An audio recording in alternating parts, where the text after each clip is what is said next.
Hi, my name is Gibson, and I'm the creator of the Personal Development School. This is your daily breakthrough video, and in this video, I'm going to cover 3 major ways beliefs are formed and some important steps you can take and things you need to know when it comes to your subconscious mind and everything that's in there and how it works. So, first and foremost, your conscious mind is responsible for roughly 3 to 5% of your thoughts, your feelings, your decisions, your behaviors. Your subconscious and unconscious mind collectively are 95 to 97%.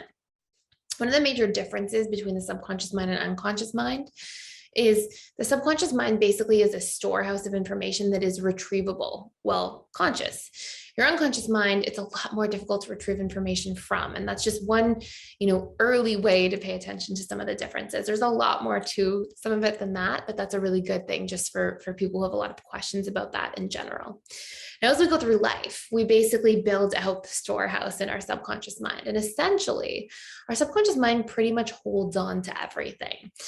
There's a lot of research about memory and how memories can sort of consolidate over time. They can change a little bit over time, but our subconscious mind essentially stores all memory. And there's some that's retrievable that is sort of still in that warehouse of the subconscious. And then there's some that's less retrievable because it's so deeply embedded that it's sort of unconscious more than anything else.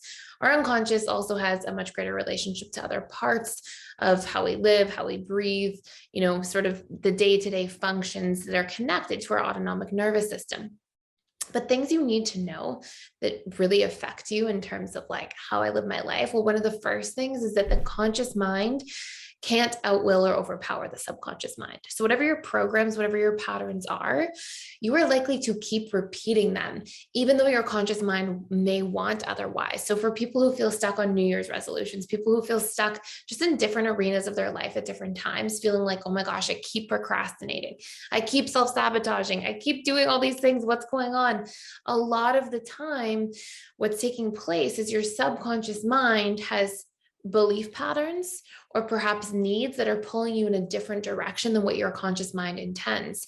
And that's why when we want to create change, whether it's like breaking a bad habit, whether it's like transforming some way that we show up in a relationship, fears that we have of intimacy or closeness, fears we have of trusting, of being abandoned, all those things require subconscious work. And that's why there's so much information on this channel about the subconscious mind, because we can't really create major transformation without addressing that part of ourselves. So something that's really important to understand is that there's 3 major beliefs that warehouse at the subconscious level sort of build out. One is the things that you see repetitively or the things that are modeled to you. This is a huge part of our programming. So for example, if we grow up in a household where we always see fighting, and that's part of like how we come to understand relationships, it's pretty likely that you're going to grow up, and unless you're actively working on that, you are going to come to assume that, oh, relationships, love, it's about the roller coaster, it's about fighting, it's about the highs and lows, until you work to reprogram those patterns. So what you see or what's modeled to you is number 1. Number 2, what you hear repetitively. So if you grow up in a household that's always like, oh, we never have enough money, we're running out of money, and it's a lot of like lack belief, you're probably going to have that relationship to money impressed upon or imprinted upon your own subconscious mind. Again, unless you learn to isolate these things and reprogram them. Now, speaking of reprogramming, I'll tell you some stuff in this video, and I'll go to the 3 way in just a second. I have a really in-depth course inside PDS that you can check out for free for 7 days. And it is 21 tools to reprogram your subconscious mind. There's many different ways that you can do subconscious reprogramming work. There are some that are more difficult than others, some that are quicker than others, some that require more courage than others. Sometimes we have to expose ourselves right to the thing we're afraid of.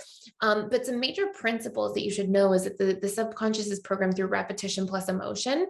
And it speaks imagery and emotion. So it doesn't hear language. It doesn't hear, I am good enough. It sees the images of you being good enough. It feels the feelings of you being good enough. So when we try to change programs and patterns, we have to learn to do the work in the way that our subconscious can comprehend. That's why we can get really stuck on things like affirmations, and they don't really reach us because they're in a language our subconscious can't really read.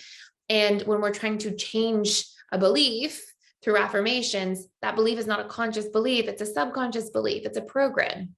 So anyways, those are important things to know. And if you want to check out that course, literally you can try it out for free for 7 days, print off the workbook, all that good stuff. And there's a lot of resources in that will teach you, some important tools for like when you're stuck, when you're procrastinating, when you keep going through painful relationship patterns, and really understanding our subconscious and how it works is our ticket to personal freedom, in my opinion.